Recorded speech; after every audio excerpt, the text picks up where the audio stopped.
অন্য 10টা চাকরি বলতে যে অফিসে চাকরি করে 9টা 5টা অফিস, 5টার সময় বের হলো, মাথা থেকে অফিস বাড়ি করে অফিসে রেখে চলে আসলো, এরপরে ফ্যামিলিকে সময় দিচ্ছে বা অন্য কাজ করছে, আবার যখন অফিসে যাবে তারপর অফিসের কাজ। কিন্তু শিক্ষকতাটা ভিন্ন রকম, এটা মাথা থেকে বের করা যায় না। আপনি পরের দিন পড়াবেন, কি পড়াবেন সে ব্যাপারে মানসিক প্রস্তুতি নিতে হয় এবং পড়াশোনা করতে হয়। মোতালেয়া করে ক্লাসে যাবেন সবাই। মোতালেয়া হচ্ছে পুরো প্রস্তুতি, যেটি যারা বিএড এমএড করেছেন ট্রেনিংয়ে বলা হয় লেসন প্ল্যান, পাঠ পরিকল্পনা।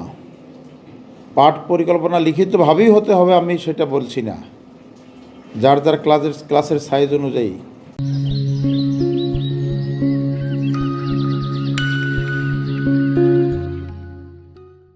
প্রস্তুতি নিয়ে ক্লাসে যাওয়া। আপনি হয়তো একটা বই 10 বছর যাবত পড়াচ্ছেন, বই মুখস্থ, কিন্তু তারপরেও আপনি একটু পড়ে যাবেন, কারণ আপনার মুখস্থ, কিন্তু আপনার যে বাচ্চারা পড়বে ওরা কিন্তু প্রথম পড়বে আপনার কাছে।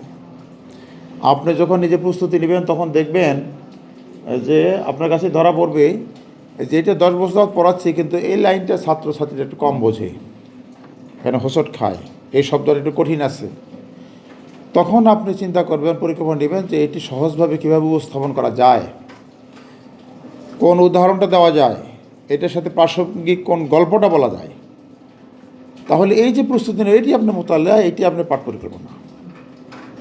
আপনি ক্লাসে যাবেন, ছাত্রছাত্রীদের সাথে কৌশল বিনিময়ের পরে, পরিবেশ ঠিক করার পরে, আগের দিন কি পড়াইছেন সেটা একটু ফিডব্যাক নেবেন, যে গত ক্লাসে পড়া হয়েছিল কার কার মনে আছে। কেউ বললো না, আপনি আবার ওইটা পুনরালোচনা করেন কয়েক মিনিট, 2-3 মিনিট। এরপরে গত ক্লাসের সাথে আজকের ক্লাসের কি সম্পর্ক, এটা তাল্লুক তৈরি করে এরপরে আপনি প্রস্তুতি নিয়েই গেছেন, আপনি সেইভাবে উপস্থাপন করেন। এই পাঠটি হবে ফলপ্রসূ, আকর্ষণীয় এবং আনন্দঘন। আপনার শ্রেণীর কক্ষটাকে আনন্দঘন বানাতে হবে।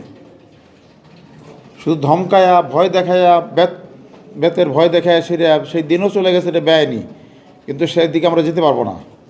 বরং ক্লাসটাকে আনন্দঘন করতে হবে, আকর্ষণীয় করতে হবে। এইটার মূল কারিগর হচ্ছেন আপনারা। বাবা মা হাত ধরে বাচ্চাদেরকে দিয়ে যায় আমাদের কাছে, প্রতিটি বাচ্চা আমাদের কাছে আমানত, সেই আমানতের হক আদায় করতে হবে, নিজের সন্তান মনে করে তাদেরকে মানুষ করতে হবে। এটা যদি আমরা পারি তাহলে এরা প্রত্যেকেই আমাদের জন্য নাজাতের উসিলা হবে এবং সাদাকায়ে জারিয়া হবে।